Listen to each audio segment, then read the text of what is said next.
안녕하세요, 바이크 스테이션입니다.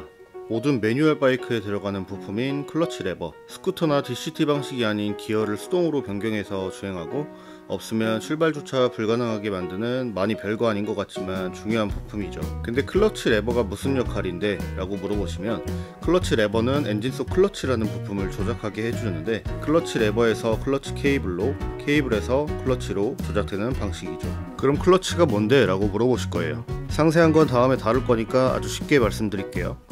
클러치는 동력 전달을 위한 부품이고, 톱니바퀴 같이 엔진의 동력을 뒷바퀴까지 전달했다 끊었다 하는 연결고리입니다. 엔진의 힘이 클러치를 거쳐 소기어, 체인, 대기어, 뒷바퀴로 이어주고 전달해주는 아주 중요한 부품입니다. 결론적으로 클러치 레버를 잡으면 엔진과 뒷바퀴의 연결고리를 끊어 동력 전달이 안 돼서 엔진만 회전하게 되고, 레버를 놓으면 엔진과 뒷바퀴의 연결고리가 이어져 동력이 전달되어 앞으로 나가게 되죠. 이렇듯 클러치 레버의 역할이 아주 중요합니다. 다음으로 클러치가 문제가 됐을 때와 교체의 경우, 그리고 교체의 이유에 대해서 알아보겠습니다.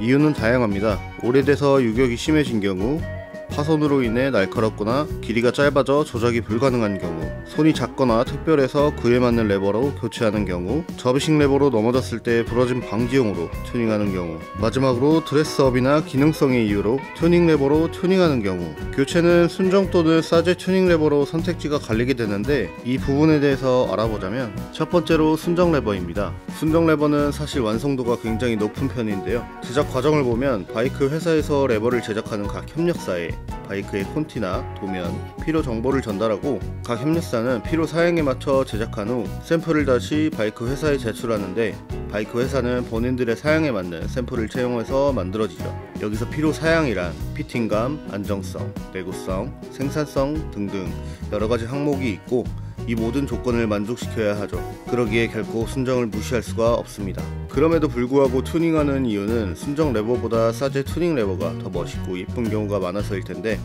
그 외 사람들에 따라서 순정 레버가 불편하거나 제 성능을 발휘 못하는 경우도 있습니다. 손이 작거나 짧거나 길거나 레버 그립을 어떻게 하느냐도 다양하다 보니 다 맞출 수는 없기 때문이죠. 그렇기 때문에 사제 레버를 교체하게 되고, 제조사들은 순정과 다르게 추가적인 기능이나 디자인, 색상, 멋지고 화려하거나 성능을 우수하게 제작하는 경우가 많습니다. 튜닝 브랜드로는 XRT, 리조마, 라이테크, 길레스틀링 등등 저가 제품은 2에서 3만원부터 고가 제품은 30만원을 호가하기도 합니다. 색상은 다양하고 기능으로는 응답성 개선, 피팅감 개선, 고착 방지 등등 여러 기능들이 있고요. 본인 취향에 맞는 혹은 본인의 불편함을 개선하는 제품으로 고르시면 될 것 같습니다. 마지막으로 클러치 레버의 사용 방법입니다.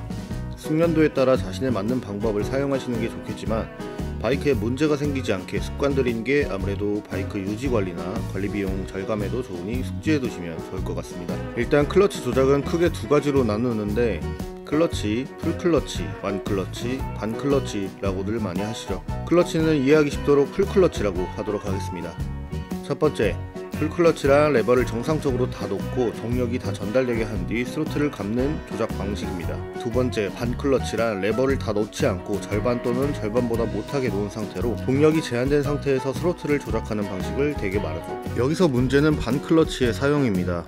반클러치를 자주 반복적으로 사용하면 클러치 디스크의 마모가 빨라져서 클러치 슬립 현상이 나오게 되죠. 클러치 슬립이란 라이더들 사이에서 클러치가 탔다, 스베로 친다, 클러치 슬립 났다 라고들 많이 하시는데, 말 그대로 클러치 마모로 인해 동력 전달이 되지 않아 구동계까지 이어지지 않는 증상을 말합니다. 반클러치는 보통 입문자들이 시동을 꺼먹지 않기 위해 사용하게 되는데, 이게 습관이 되면 곤란한 상황이 나오게 됩니다. 하지만 숙련자들도 반클러치를 사용하는 구간이 있는데 바로 오르막길입니다. 이외 평지나 내리막길에서는 굳이 사용하지 않아도 되는 거죠. 사람에 따라 바이크 주행 습관이 다르고 자신만의 편한 방법이 각기 다르기 때문에 어떤 방식이 맞다 아니다 라고 할 수는 없지만, 부품 유지관리나 비용 절감을 위해선 올바른 클러치 사용을 하는 게 좋겠습니다.